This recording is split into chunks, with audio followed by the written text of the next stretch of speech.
একদিন ঝিলি যখন গরুটার সাথে খেলা করছিল, তখন ঝিলি দেখে কালু যখন গোবর ফেলছিল, তখন তার গোবরটি হঠাৎ করে সোনার গোবর হয়ে যায়। অনেকদিন আগের কথা। ঝিলি নামে এক মিষ্টি মেয়ে একটি গ্রামে বাস করত। কিন্তু ঝিলি যখন অনেক ছোট ছিল, তখনই ঝিলির মা মারা যায়। তারপর থেকে ঝিলি তার বাবার সাথে একাই থাকতো। কিন্তু ঝিলি সব সময় তার মায়ের জন্য মন খারাপ করে বসে থাকতো। একদিন ঝিলি এসে ওর বাবাকে বলে, বাবা, ও বাবা, তুমি আমাকে নতুন মা এনে দাও, নয়তো আমাকে একটা গরু কিনে দাও। পাশের বাড়ির আন্টিরও একটা গরু আছে। আমার খুব ইচ্ছে একটা গরু লালন পালন করার। ও বাবা, একটা গরু এনে দাও না। ঝিলির বাবা চিন্তা করে সে যদি আবার বিয়ে করে, তাহলে সৎ মা ঝিলিকে ভালোবাসতে নাও পারে। তাই সে আর বিয়ে না করার সিদ্ধান্ত নেয়। তাই সে পরের দিন বাজার থেকে একটা গরু কিনে নিয়ে আসে। মা ঝিলি, এই নে, তোর জন্য একটা গরু কিনে এনেছি। এখন থেকে এই গরুই তোর খেলার সাথী। ঝিলি এই গরুটাকে পেয়ে অনেক খুশি হয় আর খুশিতে নাচতে থাকে। ঝিলি এই গরুর নাম রাখে লালু। ঝিলি গরুটাকে অনেক ভালোবাসতো, গরুর অনেক যত্ন নিত। নিজের হাতে ঘাস কেটে গরুকে খাইয়ে দিত। আবার গরুটাকে মাঠে নিয়েও যেত, সেখানে গরুর সাথে খেলা করত। এইভাবে ঝিলির সময়গুলো ভালোই কাটতে থাকে। কিন্তু ঝিলি যখন স্কুলে যেত, তখন লালু পুরো গ্রাম ঘুরে বেড়াতো আর মানুষের বাড়ি গিয়ে গোবর দিয়ে নষ্ট করে ফেলতো।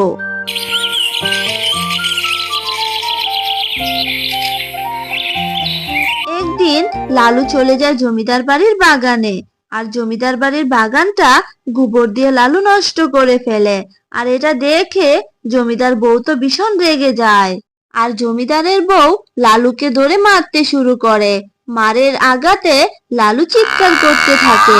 আর লালু চিৎকার শুনে সেখানে ঝিলি ছুটে চলে আসে। আরে আরে, বাগিনী মামি, আপনি আমার গরুটাকে এইভাবে মারছেন কেন? ছেড়ে দিন, ছেড়ে দিন আমার গরুটাকে। আমি কথা দিচ্ছি আর কখনো আমার লালু আপনাকে বিরক্ত করবে না। আমি আপনার বাগানটা পরিষ্কার করে দিচ্ছি। বাগিনী মামি, আপনি আমার লালুকে ছেড়ে দিন, না হলে যে আমার লালু মরে যাবে। আমি স্কুলে গিয়েছিলাম তো, তাই লালু এমন করেছে। আমি কথা দিচ্ছি আর কখনো এরকম হবে না। এইবারের মতো মাফ করে দিন। ঝিলির এমন আকুতি মিনতি শুনে জমিদারের বউ গরুটিকে মাফ করে দিল। তারপর ঝিলি বাগানের সব গোবর পরিষ্কার করে লালুকে নিয়ে বাড়ি চলে এলো। তারপর থেকে ঝিলি লালুকে একটি ঘরের মধ্যে বন্দি করে রাখে। আর এইভাবেই দিন কাটতে থাকে।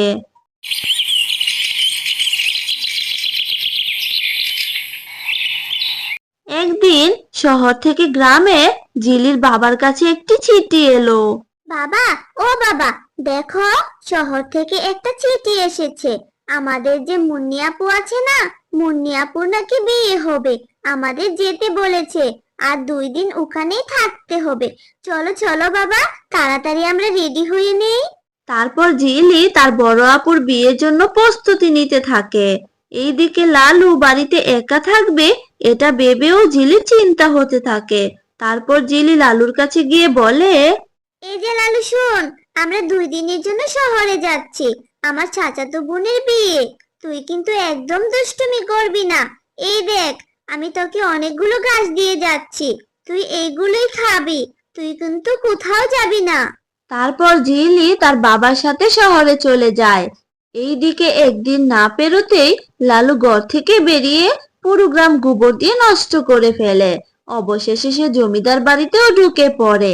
আর ঘরে ঢুকে পুরো ঘর গোবর দিয়ে নষ্ট করে ফেলে। আর এটা দেখে তো জমিদার বউ ভীষণ রেগে যায় আর লালুকে ভীষণ জোরে জোরে মারতে থাকে। ওই দিন তোকে ছেড়ে দিয়ে তো ভুল করেছি, আর আজকে তুই আমার ঘরটা গোবর দিয়ে নষ্ট করে দিলি। তোকে আজকে তো আমি মেরেই ফেলবো। জমিদার বউ গরুটিকে অনেক জোরে জোরে মারতে থাকে। আর মারতে মারতে তো একসময় গরুটাকে পুরো মেরেই ফেলে।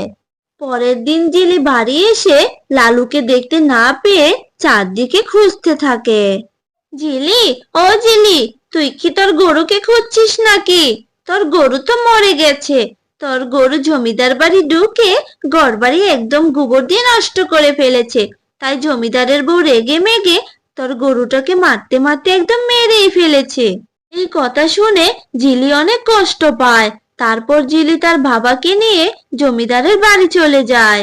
বাঘ মামা, আপনারা এটা কেন করলেন? আমার লালুকে একেবারে পানিয়ে মেরে ফেললেন। ওকে তো অন্য কোনো শাস্তিও দিতে পারতেন। অবলা একটা প্রাণীকে এইভাবে কেন পানে মারলেন? আমি দরকার হয় গ্রাম পঞ্চায়েতের কাছে যাব। আমি এর বিচার চাইবো। আচ্ছা আচ্ছা, ঠিক আছে।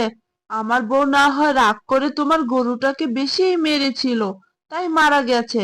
কিন্তু ব্যাপার না, আমার খামারে তো অনেক গরু আছে, সেখান থেকে একটা গরু নিয়ে গিয়ে লালন পালন করো, আর এই ঝামেলাটা এখানেই শেষ করো। তারপর জিলি জমিদারের খামার থেকে রোগাসোগা দেখে একটা গরু নিয়ে বাড়ি চলে আসে আর গরুটার ভালো করে যত্ন নিতে থাকে। জিলি তার গরুটার নাম রাখে কালু। গরুটার যত্ন নিতে নিতে কয়েকদিন পর গরুটা অনেক মোটা তাজা হয়ে যায়। একদিন জিলি যখন গরুটার সাথে খেলা করছিল, তখন জিলি দেখে কালু যখন গোবর ফেলছিল, তখন তার গোবরটি হঠাৎ করে সোনার গোবর হয়ে যায়। বাবা, ও বাবা, দেখে যাও, আমাদের কালো তো জাদুর গরু। দেখো দেখো, কালোর গোবরগুলো কেমন সোনার গোবর হয়ে গেল। জিলির বাবা দেখে সত্যি এইগুলো সোনার গোবর। তারপর তারা বাবা মেয়ে মিলে সোনার গোবরগুলো বিক্রি করতে থাকে আর তারা সোনার গোবর বিক্রি করে অল্প দিনেই ধনী হয়ে যায়। এইসব কথা যখন জমিদারের বউ জানতে পারে, সে তখন জমিদারকে নিয়ে ঝিলিকের বাড়িতে চলে আসে। আমি শুনেছি আমাদের বাড়ি থেকে নেয়া এই গরু নাকি তোমাদের সোনার গোবর দেয়, আর সেই গোবর বিক্রি করে নাকি তোমরা ধনী হয়ে গেছো। আমাদের গরু এখন আমাদেরকে ফেরত দাও। তোমরা গিয়ে আমাদের খামার থেকে অন্য একটা গরু নিয়ে আসো। এটা কি করে হবে বাগিনী মামি? আপনারাই তো এই গরুটাকে আমাকে দিয়ে দিয়েছেন। তাহলে আমি তো এই গরুটাকে যত্ন করে মোটা তাজা করেছি, এখন সোনার গোবর দিচ্ছে। এটা তো আমার গরু, আপনাকে কেন দিব? ছোট মুখে বড় বড় কথা। আমরা তোমার সাথে এখানে তর্ক করতে আসিনি। আমি এই গ্রামের জমিদারের বউ। আমার কথাই শেষ কথা। এই গরু আমাদের ছিল, আমাদেরই থাকবে। তারপর জমিদারের বউ জোর করে গরুটাকে তার সাথে করে নিয়ে যায়। আর কালু চলে যাওয়ার কারণে জিলি অনেক কান্না করতে থাকে। এইদিকে জমিদারের বউ গরুটাকে বাড়ি নিয়ে সোনার গোবর দিতে বলে।